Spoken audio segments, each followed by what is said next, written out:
इसमें क्या है, जलोढ़ मृदा। तो ध्यान देना यहाँ पे, जलोढ़ मृदा।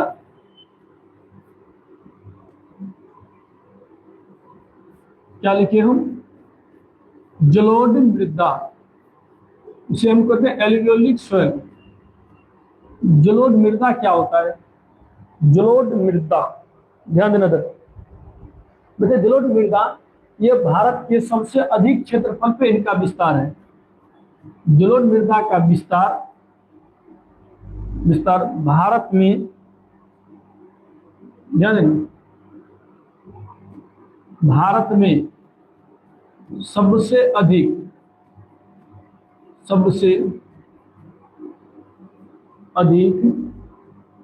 क्षेत्रफल, सबसे अधिक क्षेत्रफल पर है। ध्यान, क्या बोले, जलोढ़ मृदा का विस्तार भारत में सबसे अधिक क्षेत्रफल पे है। इनके क्षेत्रफल को देखिए बच्चे, एग्जाम के लिए, एग्जाम में पूछे जाते हैं, या भारत के जो कुल भूमि का 6.4 करोड़ हेक्टेयर भूमि पर है।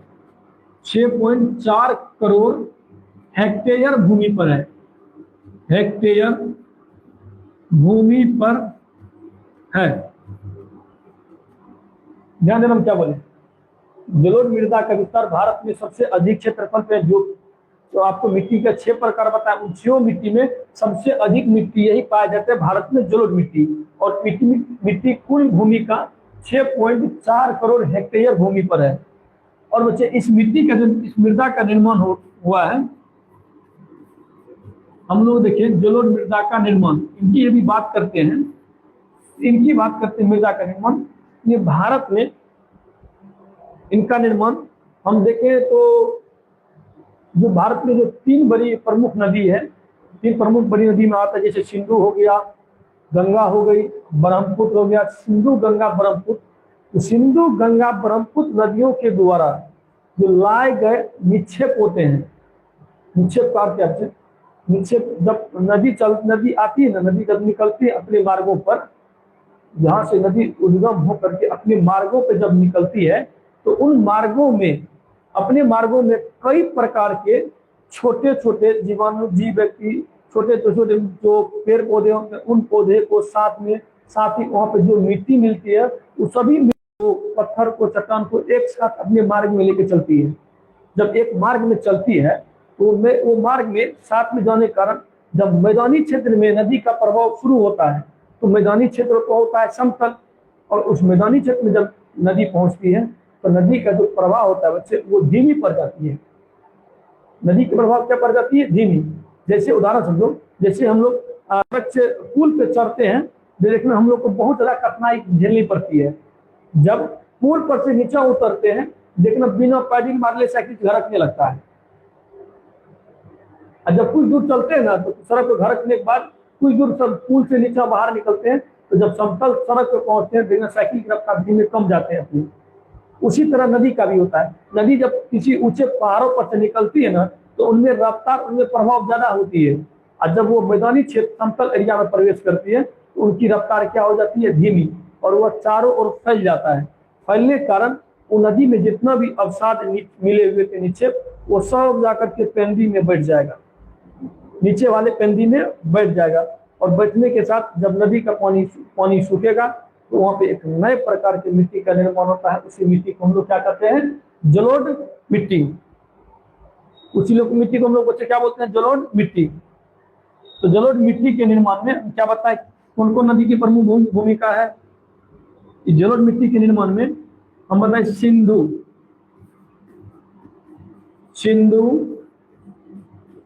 गंगा, ब्रह्मपुत्र, सिंधु गंगा ब्रह्मपुत्र एवं उसके सहायक में बहुत सारी नदी है। सिंधु की सहायक भी, गंगा की सहायक भी, ब्रह्मपुत्र की सहायक। बस ये नदियां भी तो लाती है। जिस तरह से तीनों नदी अपने साथ कई प्रकार के अवसादों को एक साथ लाती है, कई प्रकार के निक्षेप को अपने साथ में लाती जाकर, धूल कंकड़ पत्थर सबको साथ में बहा के लगा गए। तो इनके जो सहायक नदी है वो भी तो बहा करके लाती है। तो सिंधु गंगा एवं ब्रह्मपुत्र, सिंधु गंगा एवं ब्रह्मपुत्र, सिंधु गंगा ब्रह्मपुत्र एवं उसके सहायक नदियों के द्वारा, सहायक नदियों के द्वारा लाए गए निक्षेप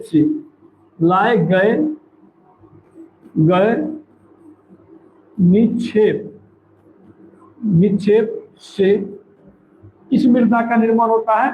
तो जलोढ़ मृदा का निर्माण होता है। तो लाए गए निक्षेप से बच्चे किस मृदा का निर्माण होता है? तो जलोढ़ मृदा का निर्माण होता है। इनमें जलोढ़ मृदा के निर्माण में किन नदियों की प्रमुख भूमिका है?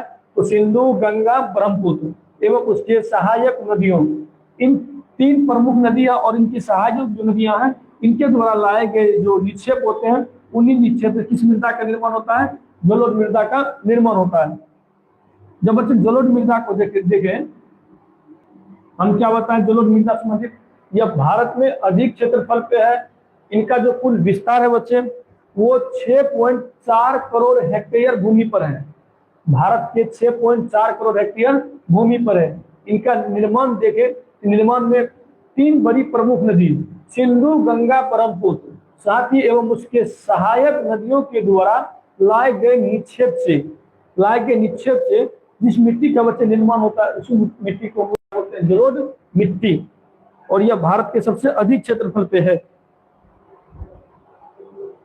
यह भारत के सबसे अधिक क्षेत्रफल पे है। आगे हम देखें आप इसको जलोढ़ मिट्टी संबंधित। जब बच्चे इनके विस्तार को हम देखे थे, तो इनके विस्तार को देखें, ध्यान देना, मैप की सहायता से हम देखते हैं इनको।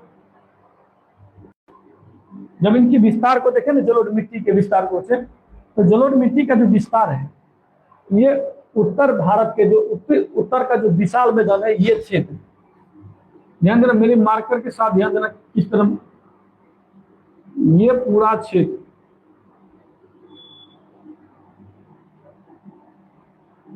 ये वाला जितना भी मार्कर कलर कर रहे हैं मुझे,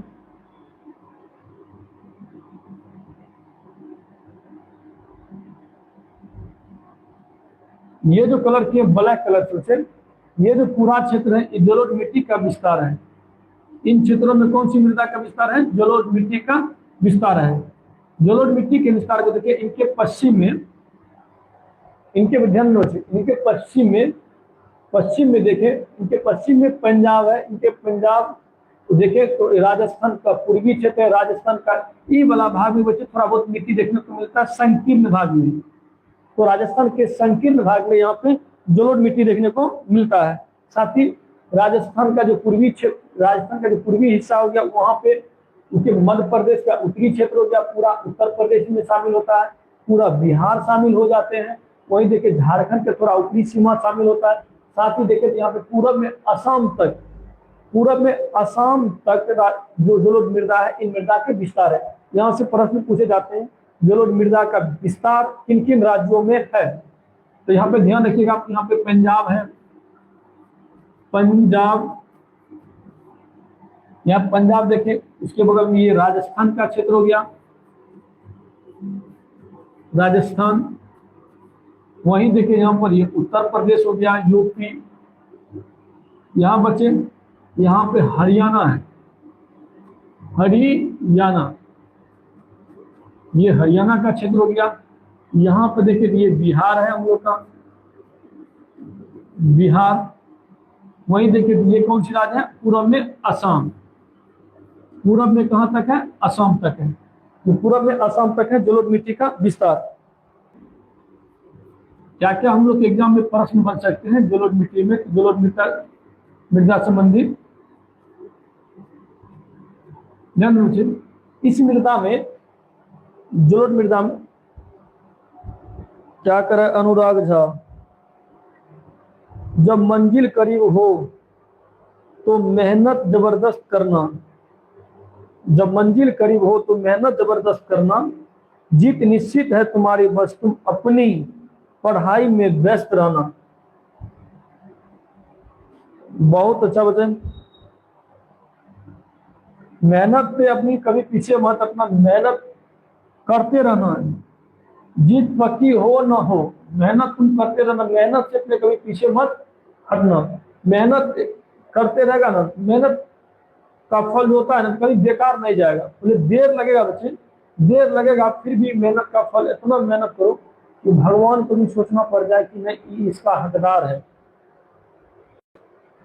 कठिनाइयां तो आती रहेगी जाती रहेगी, जिंदगी का मानव में जन्म लिए तो इस तरह की कठिनाई तो आएगा ही।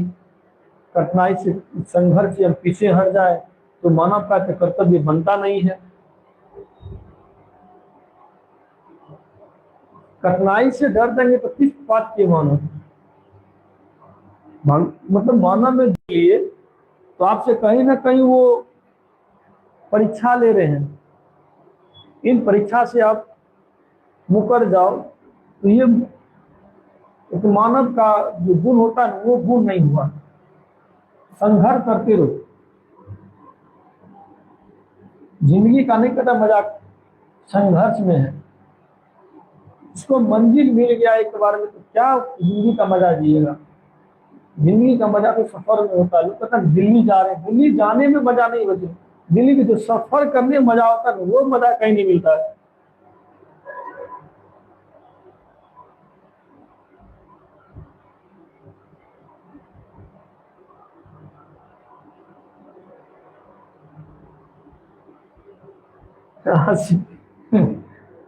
आओ ध्यान दो, जलोढ़ मृदा, हम क्या बताएं कि जलोढ़ मृदा, ध्यान देना बच्चे, इस जलोढ़ मृदा में कुछ तत्व पाए जाते हैं।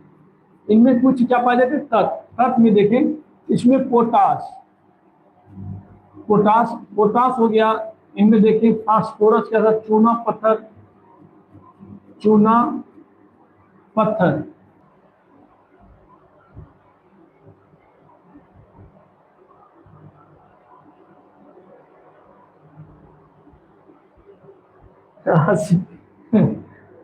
आओ ध्यान दो, जलोढ़ मृदा, हम क्या बताएं कि जलोढ़ मृदा, ध्यान देना बच्चे, इस जलोढ़ मृदा में कुछ तत्व पाए जाते हैं। इनमें कुछ क्या पाए जाते हैं तत्व। तत्व में देखें, इसमें पोटास, पोटास पोटास हो गया। इनमें देखिए फास्फोरस के साथ चूना पत्थर, चूना पत्थर, इनकी मात्रा अधिक है। सबसे अधिक मात्रा में देखें तो जलोढ़ मृदा में पोटास की मात्रा सबसे अधिक है। पोटास की मात्रा इसमें क्या है सबसे अधिक। इनमें एक ही तत्व की कमी होता है। तत्व की कमी बच्चे प्रश्न के एग्जाम में प्रश्न यहाँ से पूछा दिया गया है, जलोढ़ मृदा में किस तत्व की कमी होता है। इनमें एक तत्व की कमी होता है नाइट्रोजन की। किसकी कमी होता है नाइट्रोजन की। तो जलोढ़ मृदा में नाइट्रोजन की कमी होता है। तो नाइट्रोजन की कमी कारण देखना हम लोग के यहाँ पे जो, हाँ बच्चे नाइट्रोजन, तो जलोढ़ मृदा में किसकी कमी होता है नाइट्रोजन की। नाइट्रोजन की कमी को हम लोग खेती जब करते हैं, सिंचाई करते हैं मृदा का, तो नाइट्रोजन की पूर्ति करने के लिए हम लोग क्या करते हैं, क्या है तो जमीन को पहले जो ट्रैक्टर होते हैं उन ट्रैक्टरों से मतलब उनकी भूमि को तोड़ देते हैं। तोड़ने का मतलब जोत देते हैं। जोत करके हम भूमि को उसे खाली छोड़ते हैं, तब उसमें पानी मारते हैं। जो वायुमंडल के जो 78% जो नाइट्रोजन होती है वो नाइट्रोजन भूमि में जाके प्रवेश करता है। तो हम लोग का काम आसान को कर देता है कछुआ। कछुआ जो होते हैं ना, उनको हम लोग चाली बोलते हैं, मछली फंसाने में जो जिसका हम लोग प्रयोग करते थे। जैसे बारिश उरिश में घर उनके जो आसपास के जो आंगन होते हैं उनके आगे देखना चलना फिरना चलते फिरते रहता है। तो वो जो होते हैं मिट्टी में प्रवेश करके वो दिन मिट्टी को अंदर खा खा करके इस तरह के ऊपर ऊपर ऐसे ब्रूरी करके दमा छोड़ेगा, इस तरह कैसे ऐसे हम लोग करते क्या थे बच्चे, इसको पकड़ कर पूरा गोल गोल होता था, ऐसे हम लोग खेलते थे। इसको हाथ में लेकर के खेलते थे, इनका लड्डू बनाते थे बचपन में।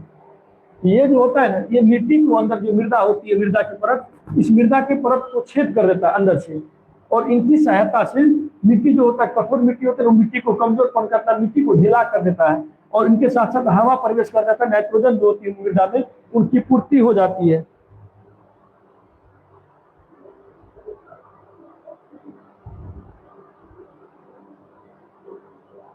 क्या कर अनुराग,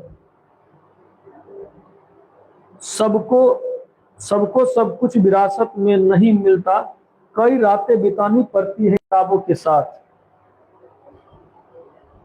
सबको सब कुछ विरासत में नहीं, कई रातों बिताने पड़ते हैं किताबों के साथ।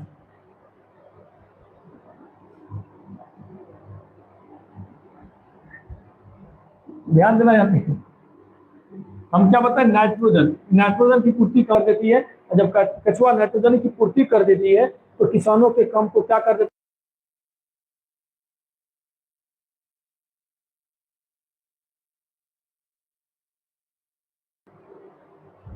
नाइट्रोजन की वजह से क्या कर देती है, पूर्ति, नाइट्रोजन की पूर्ति कर देता है। तो किसानों को हम लोग केचुआ को कहते हैं, किसानों का मित्र कहते हैं। तो यहाँ से प्रश्न आपको ध्यान रखें, कौन सा तत्व नहीं होता है तो नाइट्रोजन होता है, इसमें पोटास चूना पदार्थ की मात्रा अधिक होती है। यह बच्चे जब यह विश्व का सबसे अधिक, बच्चे ध्यान देना, विश्व का सबसे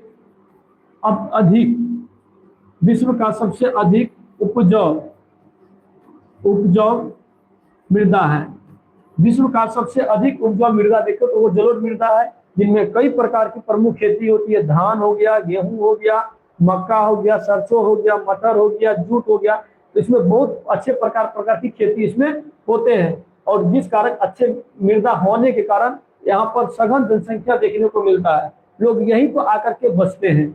तो समझ में आ गया, विश्व का सबसे अधिक उपजाऊ मिट्टी कौन सा है, तो जलोढ़ मिट्टी है। जिस कारण ये जो अधिक उपजाऊ होने के कारण इसमें धान की प्रमुख खेती सबसे अधिक मात्रा में होती है। तो जलोढ़ मिट्टी में कौन सी खेती सबसे अधिक होती है, धान के साथ साथ गेहूं भी होता है, मक्का भी होता है, सरसों भी होता है। तो यहाँ से बच्चे आज